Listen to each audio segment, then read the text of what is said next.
nasci em Guaxupé, sul de Minas Gerais, sudoeste propriamente. Eu me chamo de tatu com cobra, porque minha mãe, por família Ribeiro do Vale, é uma família de tradição, fundadores da cidade, originário do Barão de Guaxupé, e meu pai, filho de imigrantes italianos. Então é uma composição deveras agradável. Minha mãe é uma mulher formada no Desoazô e meu pai, um homem que fez contabilidade comercial na minha terra. Um homem simples, que começou a vida trabalhando como encanador, que era a profissão do meu avô. E meu pai, Salve Calíquio, casou-se com Gessi Luiza Leite Ribeiro, que depois tornou-se Ribeiro Calíquio. E meu pai foi um comerciante de arroz, depois na minha região. Chegava a beneficiar 60 mil sacas de arroz naquela região. Era algo significativo. E ele começou o pé de meia dele nisso. Foi presidente do Automóvel Clube de Guaxupé, construiu o prédio do Automóvel Clube, derrubou o velho e fez o novo. Construiu o prédio da Associação Comercial, onde ele foi presidente da Associação Comercial. Foi presidente do Conselho Municipal de Desenvolvimento de Guaxupé. Foi fundador do Lions. E depois colocaram lá como prefeito. Foi eleito prefeito da cidade. E isso veio a ter consequências na minha vida. Primeiro que era uma casa muito frequentada por deputados, senador, pessoas de representação na vida pública nacional, estadual. Meu pai é PCdista, o meu oponente dele era o DN, tinha o PTB e tinha o PR, que era nosso adversário lá. Eu fui, depois do ginásio São Luís de Gonzaga, onde eu fiz o meu ginasial, eu fui para Campinas. Fui interno, no colégio interno, no Liceu Salesiano Nossa Senhora Auxiliadora, onde eu fiquei até 1954, de 52 a 54. O liceu influenciou muito a minha vida. Lá eu tive a oportunidade de mexer com teatro, no internato, mexer com imprensa, fazia o jornal interno do colégio. A influência de um professor de português meu, no liceu, que influenciou a minha vida, porque eu queria estudar medicina. E ele enfiou na minha cabeça que eu devia ser advogado. No último ano do liceu, eu tive que ir para São Paulo, porque o liceu não tinha tido o terceiro ano do científico.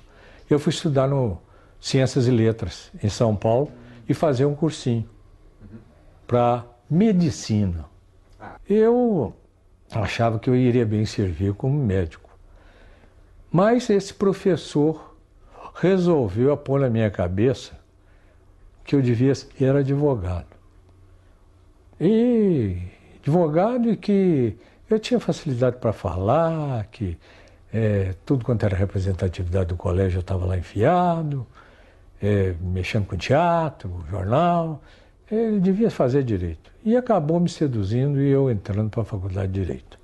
Aí então vim para Belo Horizonte, Faculdade Mineira de Direito da Universidade Católica de Minas Gerais. Na Católica eu tinha, entre os ilustres professores de Direito, nós tínhamos duas cadeiras extracurriculares, que eram Filosofia, na qual eu me aprofundei, que era com o saudoso Padre Orlando Vilela, que nos ajudou na formação filosófica. E o outro, na teologia, e o padre Viegas, Luiz Viegas. E ele era um mentor da JUC, da Juventude Universitária Católica. Foi o meu mentor, era mentor religioso praticamente, né?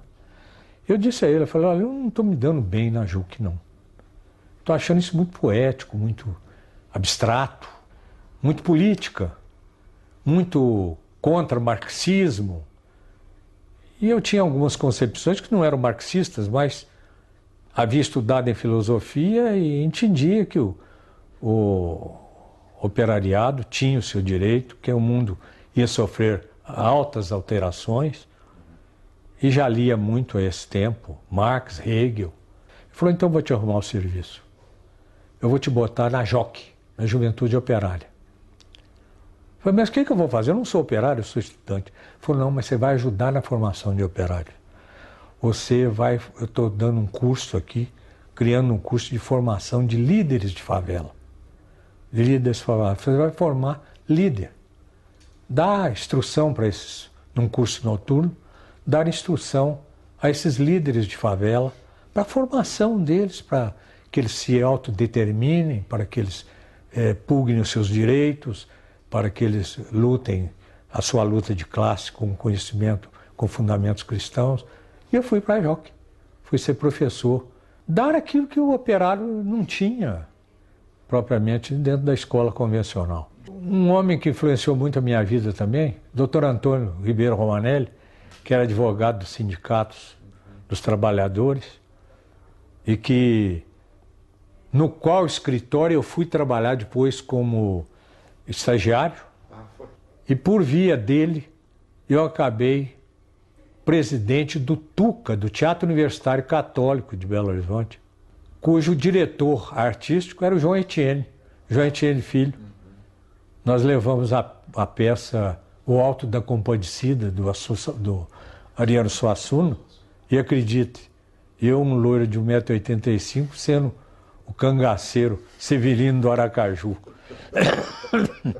Quem nos assistia artisticamente era o J. D'Angelo, mas não teve sequência, não. Parou por aí, mas influenciou muito a vida. Meu professor de Direito Penal era nada mais e nada menos do que Pedro Aleixo, criminalista de nomeada e político, né? Político da UDN.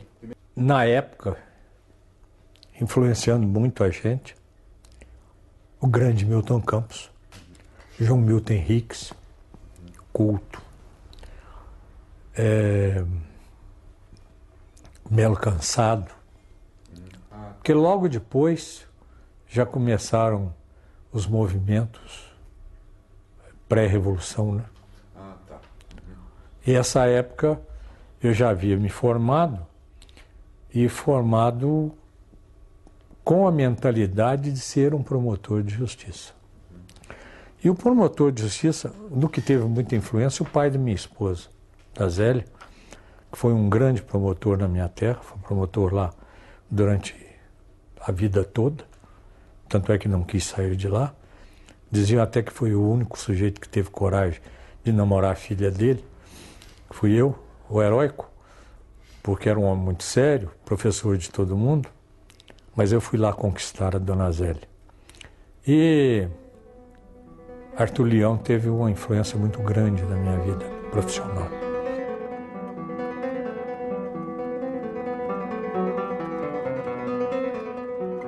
E o doutor Arthur me orientou muito na formação para o Ministério Público.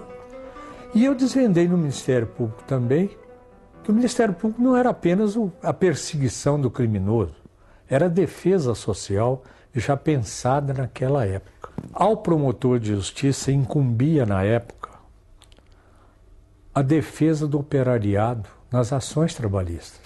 Nós, no interior, éramos advogado gratuito do operário, do trabalhador. Nós é que fazíamos representação da Justiça do Trabalho, no acidente do trabalho e na legislação trabalhista nas relações de emprego. Eu, com a formação que eu tinha da JOC, eu fui acabar na comarca de Furnas. Imagina, na época da construção da represa de Furnas, da barragem de Furnas. Eu me formei em 61, eu ingressei no Ministério Público via de concurso. E fui para o Ministério Público enfrentar a comarca de Alpinópolis. Inegavelmente, eu confesso hoje, foi o lugar onde eu mais trabalhei em minha vida. Eu atendia, quando eu cheguei lá, a obra já estava de meio para frente, em fase de conclusão. E há de se lembrar que a obra era uma construção feita por uma empresa híbrida, uma empresa multinacional.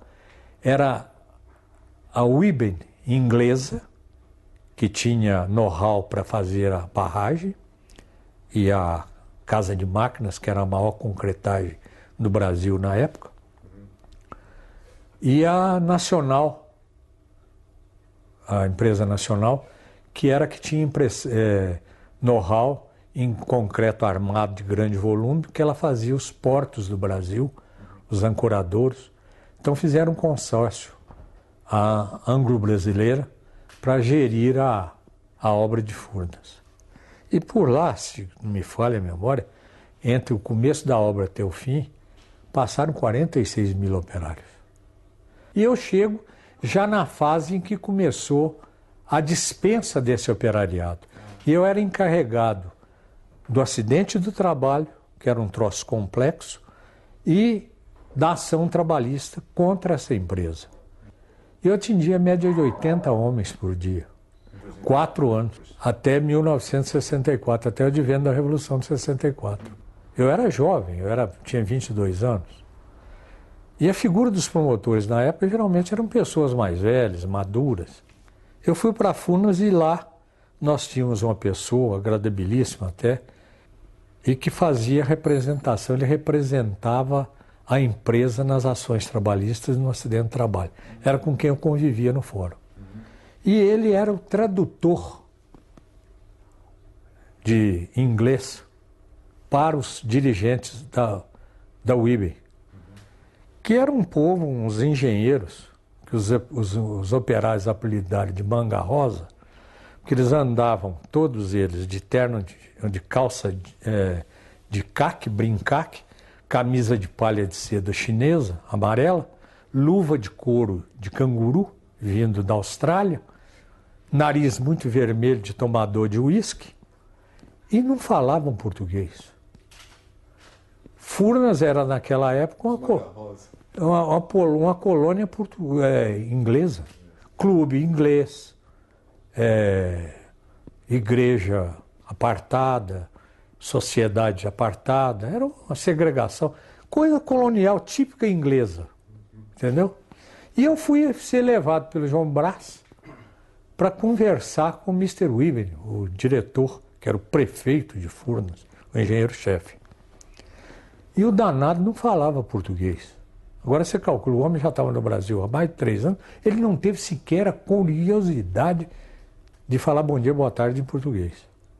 Ele me recebeu em pé, na sala dele, com um cachimbo entre os dentes, o que já dificulta a pronúncia, e falando comigo em inglês. E eu resolvi ser desaforado com ele. Ele me recebe em pé, e ele falando comigo, o Sr. João Brás explicando a ele quem eu era, que eu era promotor, essa coisa toda. E ele falou com o João Brás para falar comigo. Só que é o seguinte, eu atravessava, quando ele falava com o João Brás, eu já respondia para ele em português.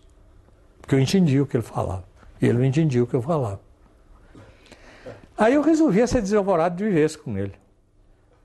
E aí virei para o João Brás, que era o intérprete, e virei para ele pessoalmente e perguntei. Sprechen Deutsch? Eu não falo alemão nada, mas sabia perguntar. Sprechen Deutsch? Ele... Hablas castelhano? Parlez-vous français? Você quer ofender o inglês? Eu perguntava. Francês eu ainda arranhava bem. Italiano falava bem. Parla-lhe italiano? Quer dizer, dei 4 ou 5 opções de língua para ele, não fala nenhuma. Aí eu falei para o João Brás, ele só fala inglês? Virei as costas e saí da sala. Isso fez com que eu ganhasse o operariado de Furnas. Que chegou um promotorzinho novo aí. Pintou o set com o Mr. Weben. Saiu, virou as costas e ainda fui mais desavorado. Falei, um dia nós ainda nos encontramos lá na comarca, que é Alpinópolis, e eu lhe vou dar uma cadeira para o senhor sentar no banquinho dos réus. Passe bem. E saí de lá. E aí era arrojado mesmo, porque lá tinha as porteiras, as cancelas controladas, mas eu virava e mexia, eu estava dentro da obra. para ver a situação do operariado, como era tratado, para conviver com os operários. Então eu botava uma calça jeans, uma manga de camisa, e como não tinha passagem pelas cancelas, eu tinha uns amigos pescadores e eu entrava pela represa. Quando eu vi, eu estava dentro da obra, na fila de contratação de motorista, na cantina de operário. Eles ficavam desesperados comigo lá dentro, como é que esse homem tinha aparecido aqui dentro. Porque quando no encerramento da obra, por volta de 64, com o Castelo Branco, ele que foi inaugurar lá, e descobri que muitos deles, grande maior parte deles, engenheiros brasileiros e operários brasileiros, tinham formação no Senai, no Senac, essa coisa toda, e esse povo ganhava menos do que os ingleses. Isso era uma injustiça, mesma qualidade de serviço, às vezes até melhor, e ganhando menos. Eu comecei a pedir equiparação salarial desse povo. Era entrar na justiça e ganhar. Em 64, quando inauguraram a obra, eu não fui convidado. Qual era a autoridade? Mas fui para o campo operário, onde tinha o churrascão dos operários, eu estava lá no meio. Eu tinha conhecimento nessa época da AP, Ação Popular, cada minha ligação com o Romanelli, com o Cássio Gonçalves, com gente que militava nesse campo.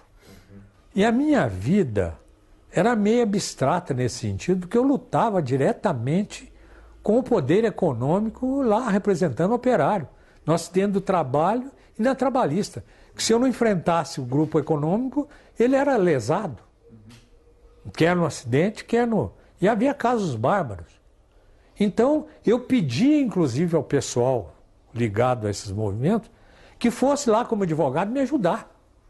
Que eu precisava de ajuda. Mas a cabeça deles estava na ideologia. Mas via o fracasso no Goulart, os pelegos, o peleguismo ocupando as hostes trabalhistas. E coincidiu que eu tive um esgotamento nervoso. Não existia isso naquela época, mas eu devia ter tido um estresse, que eu trabalhava demais. Nesse período, nessa licença de 30 dias, fui para Campinas para fazer um tratamento. Mas nesse ínterim que eu estou lá, em Campinas, estoura a Revolução. Com esse negócio de revolução, lá em Alpinópolis só tem o PSD e a DN. A briga dos dois lá. É uma briga ferrada política que eu fico no meio dos dois.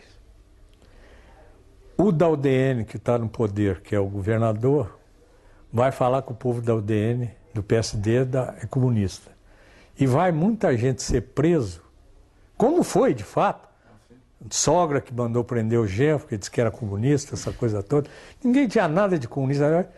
E eu subi às pressas para Alpinópolis, cheguei lá, reuni os dois chefes políticos, o da UDN e do PSD, e disse assim, olha, comunista aqui sou eu. O único que tem livro de Marx, Hegel, essa coisa na biblioteca sou eu. O único que sabe que é isso sou eu. E os senhores dois ficam sabendo uma coisa, não quero uma denúncia de ninguém, porque não existe comunista aqui em Alpinópolis. Se houver denúncia de que alguém foi denunciado como comunista aqui, eu prendo vocês dois. Essa foi minha revolução. Entendeu? Meus amigos sendo presos aqui, essa coisa toda, mas lá em Alpinópolis não tinha comunista. Mas vim aqui, inclusive, porque vários desses amigos meus estavam presos na Estevão Pinto, que estava para inaugurar, e disseram que as famílias e amigos meus, do Cássio, do Romanelli, diziam que eles estavam incomunicáveis. E eu era promotor, vim para cá, nas férias, procurei o procurador-geral, que era uma figura exponencial também, o Dr. Mauro Gouveia, e um homem com influência no meio, na ID4, nesse povo todo aí, era um homem de confiança do Magalhães, ganhei um salva-conduto cheio de carimbo, e fui lá para Estevão Pinto. Cheguei numa sala lá no fundo, tinha um cidadão sentado lá na sala, com os pés em cima da escrivaninha, e eu perguntei, por favor, cavaleiro, quem é o chefe aqui? Era o famoso Sargento Pedro, que era o encarregado do presídio político. Ele baixou, ele estava vendo a Gazeta Esportiva, ele baixou a Gazeta, virou e falou, o que você quer? Eu falei, eu vim aqui visitar uns amigos meus que estão presos aqui. Ele falou, quem é que é? Eu falei, doutor Antônio Romanelli e doutor Cássio Gonçalves. Eles estão tomando sol aí no pátio. Você pode entrar lá no pátio e visitar, conversar com eles, eles estão lá. Daqui a pouco eu passo lá. Chamou um praça com fuzil nas costas, falou, acompanha aqui o cavaleiro até lá onde está o doutor Roanelli. E eu fui lá, estava a roda lá, sem camisa, tomando sol, todo folgado lá. E eu... Ô, gente, quando eu cheguei escoltado com o soldado, a turma já falou, já veio pra cá também. Eu falei, não, eu vim visitá-los. Vivi a situação de vocês aqui, eu não vim preso, não. Aí sentei lá com eles, fomos conversar, essa coisa toda. Daí a pouco chegou o Sargento Pedro. Aí é o quadro brasileiro, você tem que levar em consideração. O Sargento Pedro chegou, viu na roda eu conversando e tal, coisa. Aí alguém virou para ele e falou, ó, sargento, isso aqui é manjura, viu? Isso aqui é promotor de justiça. Eu falei, ó, sargento, de fato, eu tenho até aqui um salvo-conduto, que eu sou promotor. Ele pegou e mudou o tratamento. Ô, doutor, o senhor me desculpe. Eu falei, não, mas estou gostando da tua democracia aqui. Ele falou, não, o senhor sabe como é que é, né, doutor? Esse povo aqui tudo é doutor. Esse troço vira amanhã, esse povo fica tudo na chefia e o sargento Pedro, ó. Ele tinha razão. Eu lamentava. E já dizia naquela época que esse tempo, esse ato histórico, a vida universitária iria sofrer demais com isso. Eu vi o sofrimento e a falta de expressão, o manietamento do poder estudantil, tirar a palavra do povo, né? O poder não ia ser devolvido facilmente, não seria. Ora, o magistério na minha vida teve presente por indigência, por duas coisas, duas razões. Na cidade pequena, como por exemplo Alpinópolis, a carência de ordem intelectual, de professores, essa coisa toda, obrigava que você desse o seu contributo, a sua contribuição, dando aulas no colégio.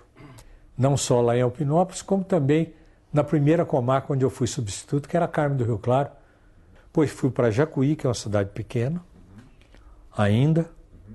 Em Jacuí é que eu comecei a dar aula na faculdade de Gospel, porque Alpinópolis era mais distante. E eu então podia dar aula lá na faculdade, dar aula de filosofia. E com isso você era obrigado a adentrar a vida política do país, a tecer comentários. E a moçada tinha avidez de querer saber as coisas. E sem pieguice, né? Sem pieguice. Sem ame ou deixo, mas mostrando a necessidade da abertura política. Aí fui para Uberaba. Em Uberaba já é um centro grande, com problemas de uma comarca super trabalhosa, e com a recomendação do governador de então, que no dia que eu fui tomar posse, como promotor de Uberaba, ele me chamou na sala, Israel Pinheiro, ele me chamou na sala, aquele jeito pachorrento dele, falou, vai lá e bota a ordem naquela comarca, que aquilo tá uma bagunça. Corrupção, entendeu? E eu fui para lá para isso. Mas me desencantei muito. Havia o comprometimento de um filho de Uberlândia, um rapaz filho de família nobre de Uberlândia, que cometeu um assalto à mão armada de enfrentar a polícia dentro de Uberaba. E eu estava então como único promotor no exercício da função, e naquele tempo a coisa era mais dura, eu pedi a prisão preventiva, porque esse sujeito assaltou um posto de saúde, roubou entorpecente, roubou receituário e depois afrontou a polícia, recebeu a polícia a bala e homiziou-se em Uberlândia. Em Uberlândia ninguém pôs a mão nele mais, mas ele ficou com mandado de prisão contra ele. E o juiz de Uberaba, que era um excelente juiz, um homem sério, decretou a prisão preventiva dele, senão ele não viria responder a juízo. E eu já andava meio desencantado com as coisas e disse ao juiz, Dr. Haroldo Sodré Mendes, um grande juiz, eu falei, Haroldo, se o tribunal lá em cima conceder um habeas corpus para esse vagabundo, porque a família é influente, é política, eu te confesso, eu largo da carreira. Ele falou, que isso, Calica? Era muito bem fundamentada a prisão do sujeito. E ele só podia se apresentar a juiz preso. E um dia, no meio de uma audiência, entra o oficial de justiça com um telegrama na mão. E a gente chamava o telegrama de quando vinha do tribunal para liberação de preso por habeas corpus, porque começava o telegrama, se Ciporal estiver preso, Ciporal. Falei, se for Ciporal, falei para o juiz, falei, se for Ciporal de fulano, eu deixo o Ministério Público. Ele pegou, abriu o telegrama, falou, Calico, infelizmente é. Falei, consta de ata que eu estou saindo do Ministério Público. Vim aqui para pedir exoneração, o procurador não quis me dar. Falei, não, você vai ficar de licença 2 anos. Você está doido. Ele não concedeu a exoneração, ele rasgou meu pedido de exoneração.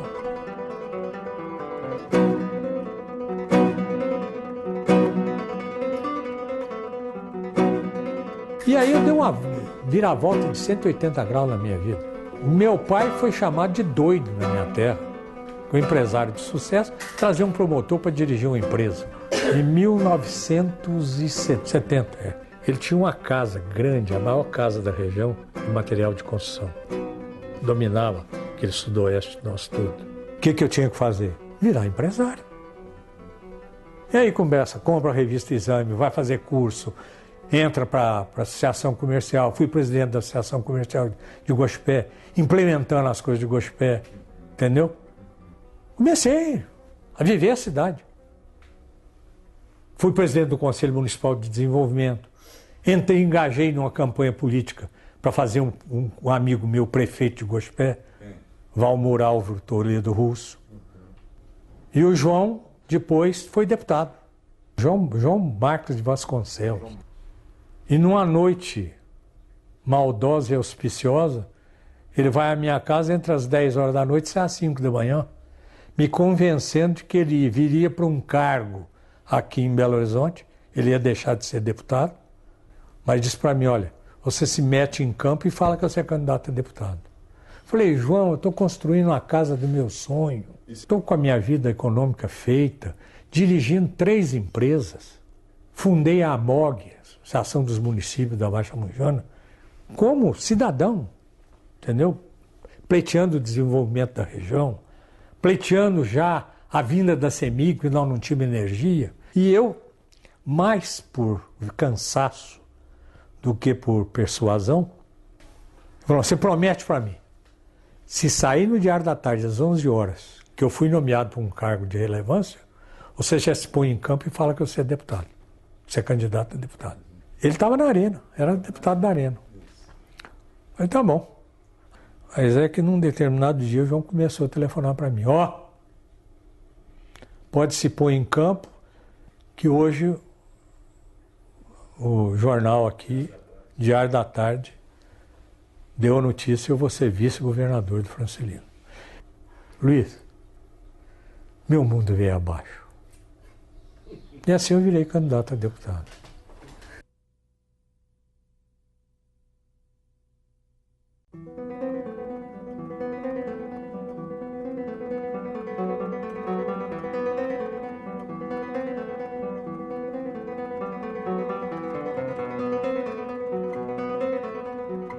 A Assembleia Legislativa eu a conhecia através do próprio João Marcos.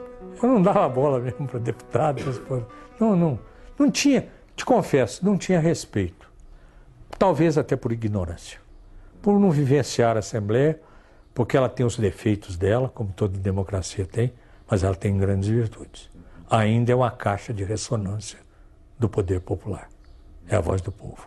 Eram homens de formação em outros campos que vinham para lá. Eram grandes médicos, grandes odontólogos, grandes advogados. Eram pessoas que já tinham uma atuação na comunidade.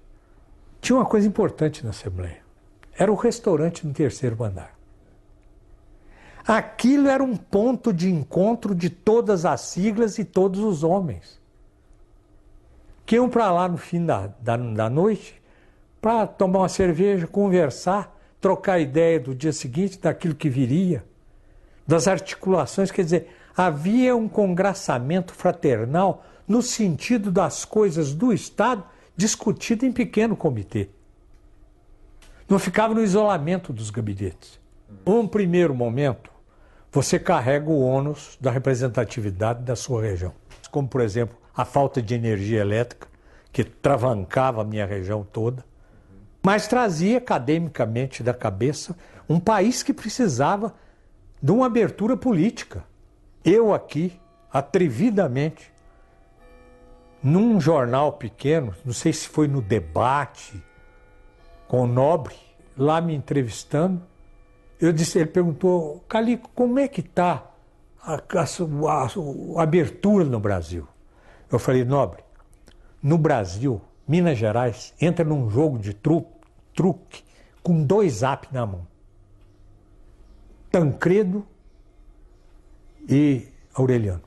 A sucessão passa por Minas Gerais. E o grande favorito era Aureliano. Por quê? Porque o Figueiredo havia saído de licença para cirurgia nos Estados Unidos. E o Aureliano, como um democrata que era, assumiu o governo e deu nova feição ao governo. Houve o episódio dos 2 padres franceses que iam ser expulsos do país. O Ministério da Justiça quis expulsá-los. Eu estava no gabinete do Ibrahim Abiaco, que era o ministro da Justiça, como deputado, quando assisti o Ibrahim lívido receber o telefonema do Aureliano, dizendo a ele, ninguém é posto fora desse país sem julgamento. O Aureliano, ocupando o governo, ele foi a São Paulo, lá na Fiesp, ele foi aplaudido de pé durante 15 minutos pelo empresariado paulista. A cena se repetiu no Rio. Depois eu fui ao gabinete do Aureliano, porque eu estava pleiteando a encampação da CEMIG. E o Aureliano era totalmente favorável a que a CEMIG encampasse. E chegou até a promulgar o decreto de encampação da CEMIG, que depois foi revogado por razões políticas.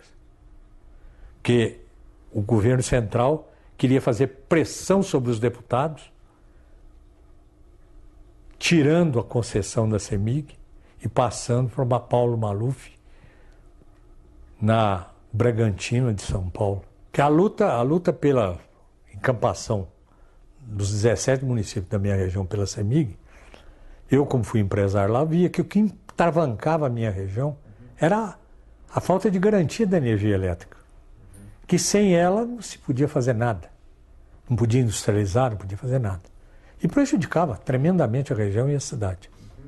Então, uma das metas materiais do meu mandato era conseguir essa encampação, que tornou-se viável quando o Aureliano assumiu o governo. Interinamente. Que eu falei, agora o Braz é tesoureiro, nós. E ele chegou a emitir o decreto encampatório. Porque ele conhecia bem a CEMIG, ele foi governador de Minas, ele foi diretor de Furnas, ele conhecia o problema energético, tecnicamente era um engenheiro eletricista, ele fez o projeto de encampação e começou, nós ficamos todos felizes. Esse primeiro momento da encampação da CEMIG, que o Aureliano nos propiciou, o César Caus era ministro da Minas e Energia, eu tinha feito o mundo político mineiro se comprometer com a vinda da CEMIG para Guaxupé. E fiz eles assinarem protocolos, pedidos, etc.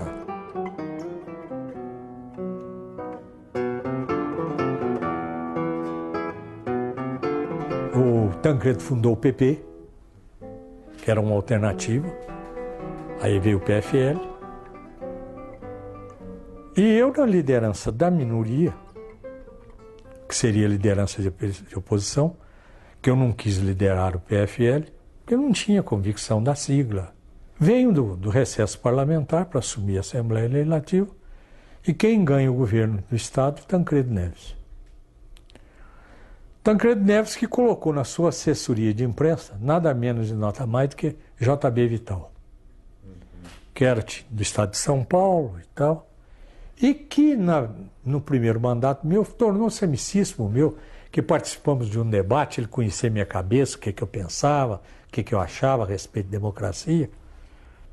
E eu chego na Assembleia, na hora do almoço, encontro o JB Vital sentado lá, comendo. Foi lá fazer não sei o quê. Ele virou para mim e falou assim: Calixto, o velho precisa te conhecer. Eu já falei de você para ele. Através do JB, foi marcado na casa de um amigo comum, do Tancredo, e meu, uma pessoa já de mais idade, um fazendeiro do sul de Minas, de saudosa memória, Carlos Vieira, para o Tancredo conversar comigo, sem engendrar suspeitas, nós devíamos conversar secretamente. Eu, líder da oposição no governo dele, nós encontramos no apartamento dele aqui em Belo Horizonte, cuja esposa estava doentada. O Tancredo, a pretexto de fazer uma visita para ela, nós a encontraríamos por acaso. A conversa que começou às 9 da noite terminou à meia-noite. E eu expus tudo o que eu pensava da minha vida política, o que eu achava, o que eu achava do Brasil, o que eu achava da filosofia política, o que eu achava do que viria pela frente e tal. E o Tancredo mais me ouviu do que ele falou. E me honrou muito com o que ele disse a mim. Eu sou vaidoso disso até hoje. Ele diz: olha, foi preciso que eu vivesse até hoje para ouvir o que eu estou ouvindo. Fico gratificado de ver que ainda tem pessoas que pensam como você está pensando. Dali por diante, eu virei ponte entre governador do estado e Aureliano Chaves de Mendonça. Moleque de recado dos dois. Eles se encontravam oficialmente, um como presidente ou vice-presidente e o outro como governador, mas sempre formalmente, em solenidade. Agora, conversa tete a tete, se fazia via telefônica e clandestinamente. Porque nós ficamos muito íntimos, tratamos muito por causa da CEMIG. Porque ele era o senhor começou com essa história. Favorável à encampação da CEMIG, achava um absurdo a companhia de eletricidade não ser passado para a CEMIG, e dava todos os préstimos que a CEMIG podia me dar, botou avião à minha disposição para estar em Brasília lutando por isso e tal. E sabia da disposição do Aureliano de dar esse contributo à encampação da CEMIG. Primeiro veio o anseio de diretas já. Sim. Campanha que o Tancredo abraçou de início. E eu também. Eu fui para o Palanque das Diretas, aqui na capital. E eu, o Tacílio Miranda, os dois do PFL, lá no Palanque das Diretas. Tacílio brincou comigo e falou: se você vai para lá, eu vou também, porque alguma vantagem tem, eu vou. E fomos para lá. O Tacílio era muito objetivo. Fomos anunciados no microfone, fomos ovacionados. Só não fiz discurso porque eu achei que era muita cara de pau. Mas, vamos lá. Quando saímos do Palanque das Diretas já, lá nas Mangabeiras, ele me convidou para jantar lá, eu fui para lá. Ele disse: olha, Calixto, ele me chama de professor, como você está chamando? Professor, eu não creio que nós vamos ter eleições diretas agora. O mundo político não está preparado para isso. O Congresso não vai aceitar as eleições diretas. Levei até um recado do Cássio Gonçalves, que era deputado federal, e o Pimenta da Veiga, para o Tancredo, agora calcula. Fala com ele que acabou direta já, mas constituinte já. Aí a visão do Tancredo para mim. Ele tinha um cesto, quando ele ficava nervoso, ele começava a morder a ponta da gravata. Ele disse: Calixto, Congresso que rejeitou as diretas, você acha que vai querer fazer a Constituição? E se fizer, entre paredes, vai fazer uma polaca pior do que a do Chico Sapiência. Nós vamos ter que fazer um serviço de orevesaria depois, se eu eleito, de pensar nos estados as melhores cabeças para a gente fazer um congresso competente para fazer uma Constituição democrática nesse país. E chega o dia em que eu, nessa luta da CEMIG, fui vencido. Fomos vencidos da minha região. Porque o César Carlos revogou o decreto encampatório. Uma coisa que tinha sido publicado no Diário Oficial, que nós festejamos, regozijamos na região, veio a contra-ordem no Diário Oficial, um assessor da CEMIG lá de Brasília me telefona de manhã em casa, 6 horas da manhã. Ó, deputado, saiu um decreto revogando a encampação. E eu me pus em campo, né? Aquilo me deu um ódio, mas um ódio. Eu já não era muito simpatizante das siglas partidárias que eu tinha. Mas aquilo me deu uma idiosincrasia. Porque eu falei, gente, isso é uma luta contra o povo de Minas Gerais. É contra a minha região. Um troço eminentemente técnico, necessário, vai ser passado por uma concessionária de São Paulo a pedido do Maluf, que era o ex-adverso do Tancredo. Nós não podemos admitir um troço desse. E o ato foi revogado por pressão dos políticos de Minas Gerais, porque o presidente queria que, através dessa coação, os nossos deputados votassem com o Maluf. Aí eu falei, pressão por pressão, eu também tenho direito de fazer pressão. Eu tenho condições de mobilização. De manhã, eu já fui para a tribuna e desci o pau.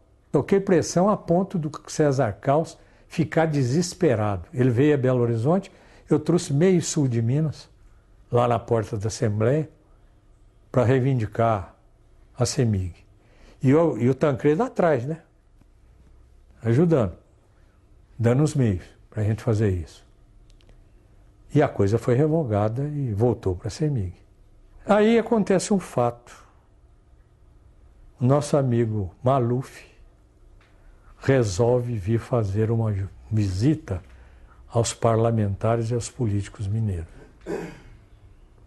Vem a Belo Horizonte. Vem a Belo Horizonte, eu não sei se era o Carlinhos Eide, um assessor dele, uma pessoa íntima dele de confiança.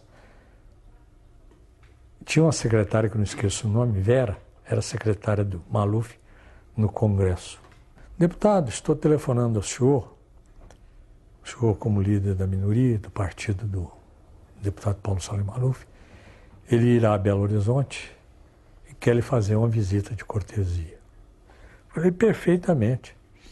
Estarei lá na Assembleia, ou se não na sede do partido, recebendo. Não, ele quer fazer uma visita pessoal ao senhor na sua casa. E eu já tinha desconfiança de que alguém na Assembleia já estava urdindo essa visita dele, por trás dos panos, e, visceralmente, vencendo o Aureliano dentro da sigla partidária nossa. Falei, olha, vamos fazer o seguinte, eu não vou, talvez, estar no sul de Minas. Se eu estiver em Belo Horizonte, eu falo com o Samir Tanus, ele fala com o Salimão. Ah, perfeitamente, doutor. Eu falei, descobri quem é que está mexendo. Quem é que está mexendo com o Maluf aqui em Belo Horizonte. Foi o bastante para a imprensa vir em cima de mim e perguntar. Ué, deputado, o senhor já chegou e não vai receber o Maluf? Aí eu fiquei com o rabo de fora, como diz o outro, né? Aí resolvi encarar o que eu tinha que encarar. Eu falei, à minha casa eu convido os meus amigos, as pessoas da minha amizade. Os outros eu converso no partido e no meu gabinete na Assembleia como deputado. Em minha casa, não. Isso tomou foro nacional. Foi para os jornais. Te confesso. Recebi telegrama e telefonema do povão em geral. Ah, você fez muito bem, deputado. Esse turco precisava tomar uma esfrega em Minas Gerais. Que abuse aí. Entendeu? Eu fui guindado ao estrelado por causa da recusa que eu fiz. E aproveitei o ensejo, como eu ia a Brasília conversar com Aureliano, ainda em Campação. Eu falei com o Aureliano, falei, doutor Aureliano, eu acho que é oportuno o senhor ir a Minas Gerais agora conversar com a nossa bancada, porque o pessoal está todinho de cabeça virada, que o Maluf promete custeio de campanha, promete tudo, né? Dá condecoração em São Paulo, faz o diabo. E o mundo político o senhor conhece como é que é, deputado é que nem puta. Vai ceder esse troço. Não põe isso aí não, né? Aí Ele falou, rapaz, eu até fiquei satisfeito de você ter aquela reação com ele lá. Falei, então está na oportunidade, já passou um mês, eu faço um convite ao senhor para a gente lá em casa fazer uma macarronada amiga com os amigos lá e eu recebê-lo em minha casa. Que aí é o contraponto. Quem eu não recebi, eu vou receber o senhor. Que é o outro candidato a presidente da República. É presidenciável. Muito bem desenhado. Então, ele falou, aí eu aceito. Quer ser o convite, eu vou. E combinamos dele vir aqui. E seria no dia 2 ou 3 de maio, depois do 1º de maio, da festa de Uberaba, do Zebu, onde o Tancredo, como governador do estado, ia fazendo um discurso perante o presidente da República, Figueiredo. Fez um de improviso e meteu o pau na eleição, já botando o nome, botando a abertura política, dizendo que já era necessário, afrontou o presidente, deixou ele em palpos de aranha lá. Foi um discurso que foi comentado no Brasil inteirinho. No dia seguinte, a esse, cedo eu telefono para o Tancredo no Palácio. Ele me atendeu. Aí eu falei para ele, olha, eu estou convidando o Aureliano Chaves para um jantar amigo aqui na minha casa, no meu apartamento. Entre parlamentares que são simpáticos a ele, amigos comuns do empresariado, eu vou recebê-lo aqui numa macarronada amiga. E quero ter o atrevimento de convidá-lo para essa macarronada aqui em casa. Pois eu tenho o atrevimento de aceitar. Eu aceito. Aí telefonei para o Aureliano. Falei, olha, tomei a liberdade de convidar o governador. Ele falou, não, perfeitamente, não há problema nenhum. Falei, mas está em sigilo. Pessoal da grande imprensa, Globo, Estado de Minas, jantar do Aureliano. Ninguém deu bola. Mas o Peninha, telefonei para ele. E a Ângela Carrato, que escrevia para o Jornal do Comércio, pediu a mim uma entrevista. Você podia arrumar 15 minutos com o Aureliano para ela fazer uma entrevista com o Aureliano. Eu falei, eu vou te dar mais do que você está pedindo. Vai estar Aureliano e Tancredo. Ah, não acredito. Eu falei, vai. Você vai poder entrevistar os dois, se eles consentirem. Aí aconteceu. Foi a primeira vez que os dois publicamente apareceram a nível nacional, dentro do meu apartamento lá. E aí veio a eleição lá no colégio eleitoral. Foi a última vez que eu vi que o Ministério Público de Minas Gerais prestou uma homenagem a ele. E eu, como deputado e promotor de justiça, que ele foi ex-promotor, Tancredo. E o pessoal daqui pediu que eu o conduzisse à mesa lá no Hotel Nacional. E eu fui acompanhá-lo na mesa. E fazia dias já que a gente não conversava, porque ele estava acudindo Times, Le Monde, o mundo inteiro perguntando, porque já era o candidato presuntivo, né? Ele pediu a Melissa Ribeiro, que era assessora, aliás, belíssima mulher, né? Falou para a Melissa lá no Hotel Nacional, você pega o professor no seu carro, e leva ele lá no meu comitê, que ele não sabe onde é, que eu quero conversar com ele. E nessa conversa, ele me honrou muito com a conversa, que ele pediu que eu fosse candidato a deputado federal, que ele precisava de mim em Brasília. Mas morreu. E eu saí da vida política.